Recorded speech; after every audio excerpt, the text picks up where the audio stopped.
Gentlemen, good afternoon. We have some latecomers. Right. That's fine. We are a minute or two ahead. So.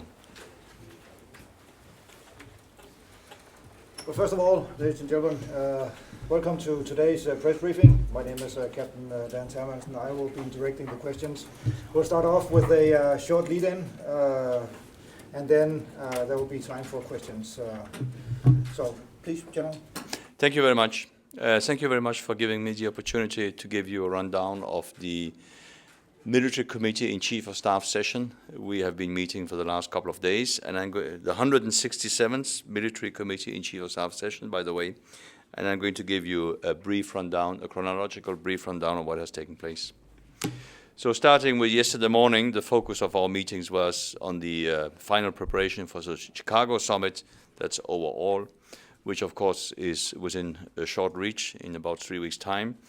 And here we would like to highlight NATO's commitment to Afghanistan's future, NATO's commitments to partnership, and of course NATO's commitment, or the allies' commitments to each other. We started this session yesterday with a briefing by the Secretary General, who addressed the Chiefs of Defense and who highlighted the outcomes of the Defense and Foreign Minister meeting which took place last week. And there was afterwards a question and answer period with the Secretary General, which was highly productive and which to a certain extent framed, if I may say so, the discussions which took place afterwards. After having had the Secretary General, we met with Afghanistan International Security Force coalition partners, or in other words, either the Chief of Defense or the representative of 50 nations. And here we primarily focused on the military analysis of the strategy, now and particularly for the future, and it was very nice indeed that we could see that everybody agreed on what we have characterized as cautiously optimistic, that the strategy is not only the right one, but the strategy is on the right track. The transitions is also on the right track, and we are convinced that in due time Afghanistan will be capable of providing security, governance and development for its own people, and will not be a safe haven for terrorists or anybody else. Of course, as a consequence of transition, we also discussed the issue of redeployment of troops and equipment, which is quite a challenge from both an operational and a logistic perspective, and which needs to be addressed now because, of course, even though it's in theory, it doesn't take place before the 1st of January 2015.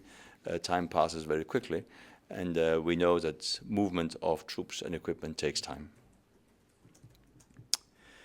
We addressed particularly the progress shown by the Afghan National Security Forces, and we are very pleased to know that they're increasingly taking the lead and becoming more and more effective.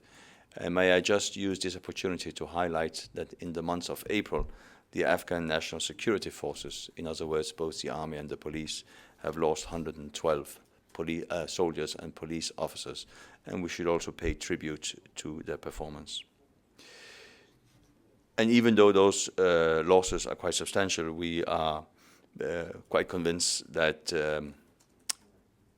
in strategy terms, that the comparative advantage now lies with the government of Afghanistan, its security forces, and its people. We, of course, also had the opportunity to hear from SACEUR, or Supreme Allied Commander Europe, and Commander ISAF, as to the work which was done by our own troops and our partner troops, and it was also very pleasing to hear that they deserve great credit for their efforts. The partnership issue was addressed particularly yesterday afternoon in 3 different meetings with the Chief of Defense of Ukraine, the Chief of Defense of Georgia, who, as you know, both nations, Ukraine and Georgia, are contributors to NATO operations. Ukraine briefed us on their intent to take part in NATO Counter-Piracy operations next year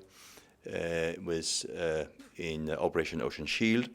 And Georgia confirmed their intent to increase their commitment to ISAF by another 750 soldiers, which is quite impressive. We also had a very successful session of the NATO-Russia Council, which, as you may know, is 10 years old this year, and we reaffirmed our commitment to continue developing practical military cooperations. We, of course, also addressed the issue of ballistic missile defense, and we had a quite open and frank discussion between the Allies and the Russian Chief of Defense, General Knud. And we, of course, talked about the exercise which has just taken place. We talked about the issue of the seminar which is to be held here in the beginning of May in Moscow. And we, of course, also addressed that interim capability is to be declared.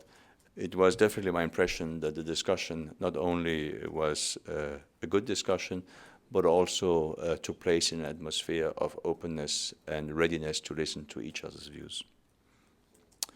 This morning, we looked at other ongoing operations, particularly the counter-piracy efforts of the Horn of Africa and security operations in Kosovo. As you will know, elections in Serbia are coming up here on the 6th of May, and we want to make sure that the security in Kosovo is optimal and that we have no spillover of one kind or another.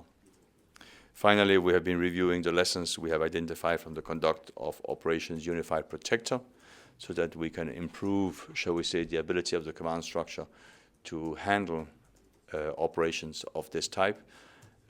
In this case, it was primarily an air operation, and this, of course, what we've been looking particularly into. And finally, we had a quick review of the military aspects of the Chicago summit, particularly smart defense, and the implementation of the new NATO command structure, which should begin here by June 2012. So this is, roughly speaking, what we talked about during this day and a half, and I'm ready to take your questions if you so wish.